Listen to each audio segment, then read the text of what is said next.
Good morning बच्चों।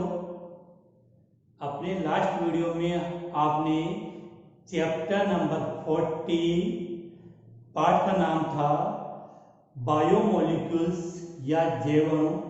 उसी का आज हम एक नया टॉपिक आगे स्टार्ट कर रहे हैं। टॉपिक का नाम लिखा हुआ प्रोटीन।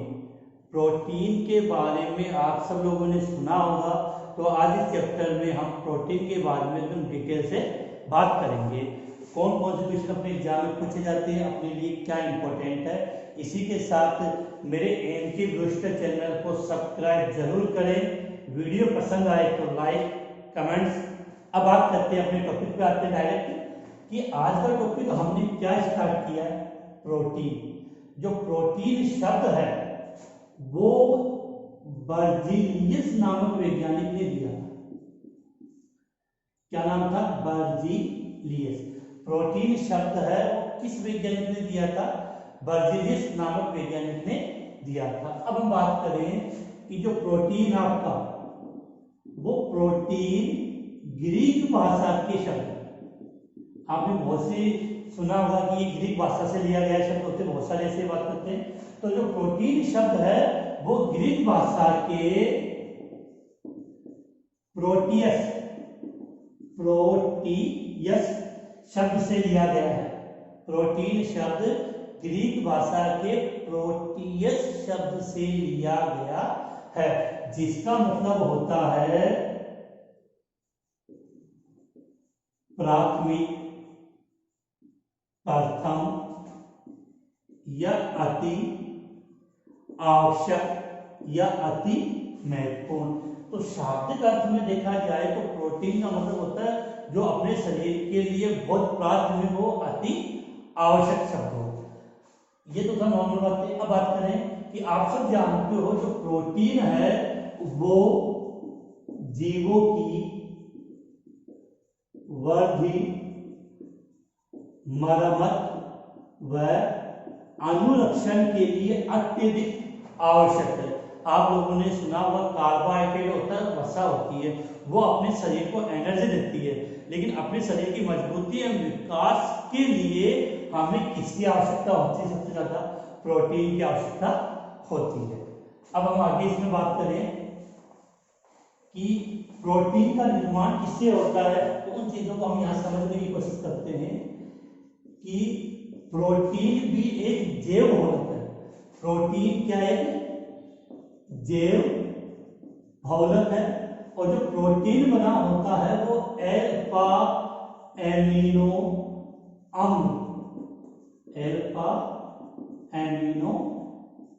एसिड से बना होता है।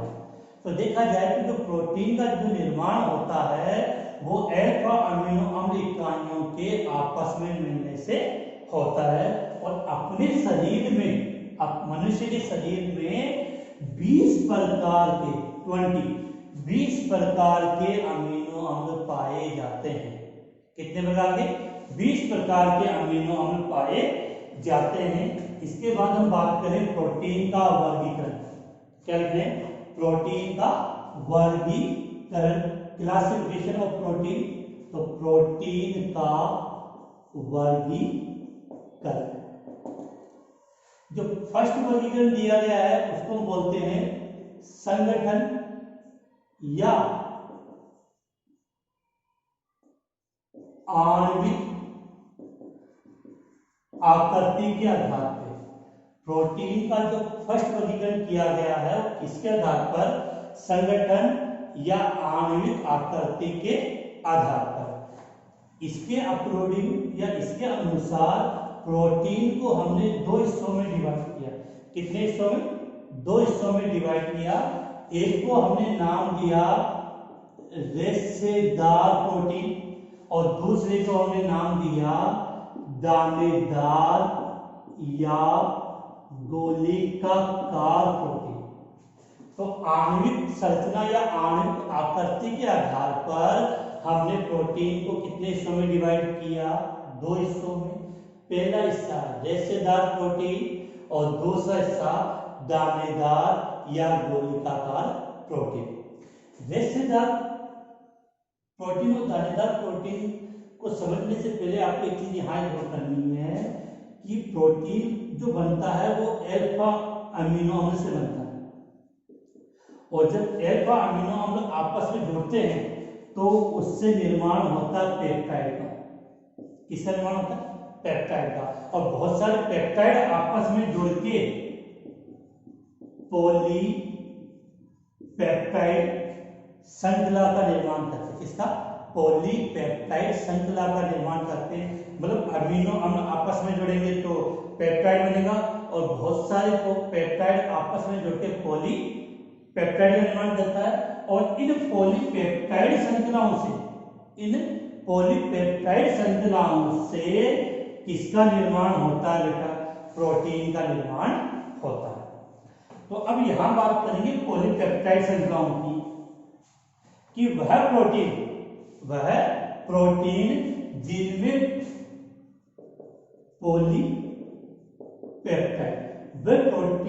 जिनमें पॉलीपेप्टाइड श्रृंखलाएं एक दूसरे के समांतर होती है। वे प्रोटीन जिनमें पॉलीपेप्टाइड श्रृंखलाएं एक दूसरे के समांतर होती है, और इनके मध्य या तो हाइड्रोजन बंध, या तो कौन सा बंध? हाइड्रोजन बंध, या डाई सल्फाइड बंध पाया जाता है। हाइड्रोजन बंध या डाई सल्फाइड बंध पाया जाता है। उन प्रोटीन को हम क्या बोलते हैं? रेशेदार प्रोटीन। जो रेशेदार प्रोटीन होता है वो जल में अम्लीय होता है। विशेष बात याद रखना, जल में क्या होता है बेटा? अम्लीय। रेशेदार प्रोटीन होगा वो जल में अम्लीय होता है। अगर इसके एग्जाम्पल की बात करें तो आप लोगों ने नाम सुना होगा केरेटिन, केरेटिन, मायोसिन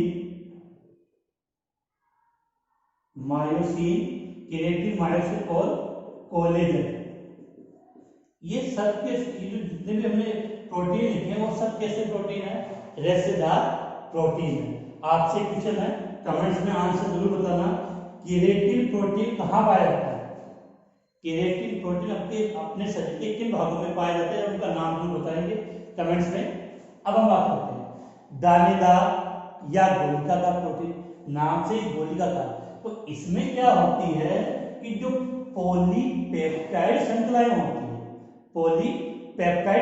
होती है वो इस प्रकार से गोल आकृति या कुंडली नुमा आकृति बना लेती है। तो दानेदार या गोलिकाकार प्रोटीन में पॉलीपेप्टाइड श्रृंखलाएं कुंडली नुमा संरचना बना लेती है। इस कारण से इसको गोलिकाकार या दानेदार प्रोटीन कहा जाता है। विशेष बात क्या रखनी है कि रेशेदार प्रोटीन जल में अम्लीय होता है, जबकि दानेदार प्रोटीन होता है वो जल में क्या होता है? जल में विलय। दानेदार प्रोटीन होगा वो जल में क्या होता है? आपका विलय होता है। इसके अलावा एग्जाम्पल की हम बात करें तो आपका हीमोग्लोबिन,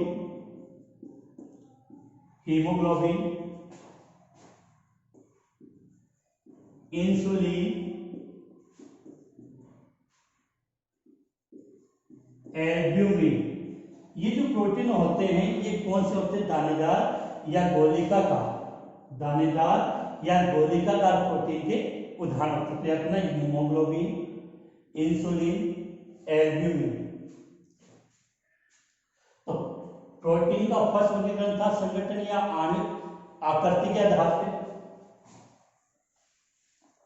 अब बात करते हैं इसका दूसरा वर्गीकरण। प्रोटीन का दूसरा वर्गीकरण जो दिया गया है प्रोटीन के जल अपघटन के आधार पर। तो यहां लिख रहा हूं सेकेंड वर्गीकरण किसके आधार पे? प्रोटीन के जल अपघटन के आधार पर। प्रोटीन के जल अपघटन के आधार पे। तो यहां पर जल अपघटन के आधार पर हमने इस प्रोटीन को दो हिस्सों में डिवाइड किया। पहले का नाम दिया हमने सरल प्रोटीन या सिंपल प्रोटीन। दूसरा होता है आपका संयुग्मित प्रोटीन। ये सरल प्रोटीन, दूसरा आपका संयुग्मित प्रोटीन। सरल प्रोटीन का मतलब होता है कि वे प्रोटीन जिनका जल गठन करने पर केवल अल्फा अमीनो अम्ल प्राप्त होता है। वे प्रोटीन जिनका जल गठन करने पर केवल अल्फा अमीनो अम्ल प्राप्त होता है उसको हम क्या बोलते हैं, सरल प्रोटीन। इसके एग्जाम्पल की बात करें तो वो अभी आपने एग्जाम्पल लिखा था, एल्ब्यूमिन, ग्लोब्यूलिन, एल्ब्यूमिन और ग्लोब्यूलिन, ये कौन से प्रोटीन है, सरल प्रोटीन। साइक्लिक प्रोटीन का मतलब ये था कि इसमें प्रोटीन के साथ अन्य भाग भी जुड़ा होता है। तो साइक्लिक प्रोटीन के लिए याद करना है कि इसमें प्रोटीन के साथ अप्रोटीन भाग भी जुड़ा होता है। इसमें प्रोटीन के साथ अप्रोटीन भाग भी जुड़ा होता है। इस अप्रोटीन भाग को हम प्रोस्थेटिक समूह भी कहते हैं, प्रोस्थेटिक समूह भी कहते हैं। और इसी समूह के आधार पर अप्रोटीनी भाग या प्रोस्थेटिक समूह के आधार पर सैगमिक प्रोटीन को पुनः 3 हिस्सों में डिवाइड किया गया। 3 हिस्सों में डिवाइड किया गया। पहले का नाम इन्होंने दिया है न्यूक्लियोप्रोटीन, फर्स्ट है न्यूक्लियोप्रोटीन। दूसरा हमने लिखा है ग्लाइकोप्रोटीन, नंबर 2 पे क्या लिखा है, ग्लाइकोप्रोटीन। और नंबर 3 हमने नाम दिया क्रोमोप्रोटीन। न्यूक्लियोप्रोटीन, ग्लाइकोप्रोटीन और क्रोमोप्रोटीन। अब नाम से पता है न्यूक्लियोप्रोटीन का मतलब होगा कि इसमें प्रोटीन के साथ न्यूक्लिक अम्ल जुड़ा होता है। न्यूक्लियोप्रोटीन का मतलब हुआ कि प्रोटीन के साथ क्या जुड़ा होता है, न्यूक्लिक एसिड या न्यूक्लिक अम्ल जुड़ा होता है। एग्जाम्पल में इसका आता है न्यूक्लिन, ग्लाइकोप्रोटीन, ग्लाइको कार्बोहाइड्रेट।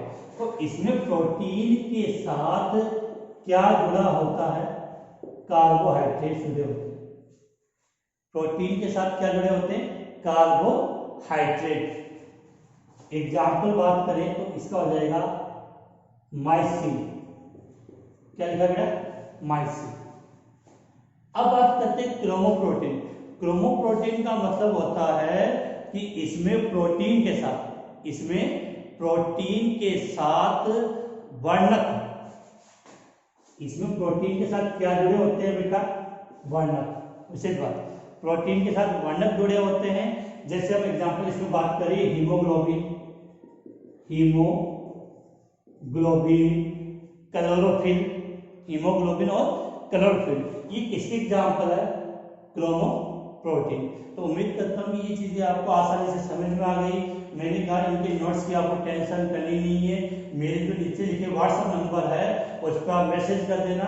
मैं इस चैप्टर के कंप्लीट नोट्स बुक की पीडीएफ आपको सेंड कर दूंगा, जिससे आप वीडियो देखने के बाद आसानी से उसको समझ सकें। अब आगे हम बात करें तो ये तो था प्रोटीन का वर्गीकरण, पहला आणविक आकृति के आधार पे, दूसरा जल गठन के आधार पे।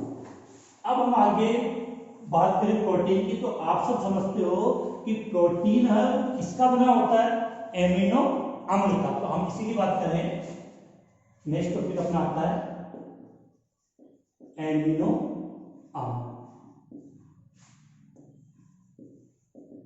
Amino acid. ठीक है, पहली बात तो आपको याद करनी है कि प्रोटीन की एकल इकाई पूछ ली जाए कि प्रोटीन किससे बना है, प्रोटीन की एकल इकाई क्या है, तो वो होता है एमिनो अम्ल। मनुष्य में कितने प्रकार के अमीनो अम्ल पाए जाते हैं, 20 पाए जाते हैं। कोई भी अमीनो अम्ल होगा उसमें 2 समूह जरूर होंगे। एक तो होता है एमीन समूह, एक तो क्या है, एमीन समूह है, और दूसरा समूह होता है कार्बोक्सिलिक समूह। या कार्बोक्सिलिक अम्ल बोलते हो या कार्बोक्सिलिक समूह है। तो याद करें कि कोई भी अमीनो अम्ल होगा उसमें दो समूह होंगे, एक एमीन समूह है, दूसरा कार्बोक्सिलिक समूह। जो एमीन समूह होता है उसको हम रिप्रेजेंट करते हैं NH2 से, वैलेंसी NH2, और जो कार्बोक्सिलिक समूह है उसको रिप्रेजेंट करते हैं COOH। तो कोई भी अमीनो अम्ल होंगे उनके दो समूह होंगे। एक बात हो, प्रोटीन की सबसे विशेष बात होती है प्रोटीन में एमिनो समूह में नाइट्रोजन होगा। तो यार में बहुत बार क्वेश्चन पूछा गया है कि प्रोटीन का सबसे अनिवार्य तत्व कौन सा होता है? नाइट्रोजन। आपके कार्बोहाइड्रेट होते हैं, वसा होती है, उनमें नाइट्रोजन नहीं होता है। तो प्रोटीन होगा उसमें मुख्यतः आपको जरूर क्या मिलेगा? नाइट्रोजन जरूर मिलेगा। अब किसी भी अमीनो अम्ल की जब आप स्ट्रक्चर बनाएं तो कॉमन स्ट्रक्चर हम इस प्रकार से बनाते हैं कि CH R C double bond OH और इधर भी हमने NH2। तो ये कार्बोक्सिलिक अम्ल हो गया, ये एमीन समूह हो गया, और यहाँ पे कार्बन के साथ एक H जुड़ गया और एक R। इस R में डिफरेंस के आधार पे ही, इस R के अंतर के आधार पे ही अमीनो अम्ल 20 प्रकार के होते हैं। अब अमीनो अम्ल का वर्गीकरण है वो हम नेक्स्ट क्लास में पढ़ेंगे। अमीनो अम्ल का वर्गीकरण हमने किस किस आधार पे किया है, क्या कंडीशन, वो अपने पार्ट नेक्स्ट में देखेंगे। वीडियो अच्छा लगा तो लाइक करना, लेकिन सब्सक्राइब जरूर करें। Thank you.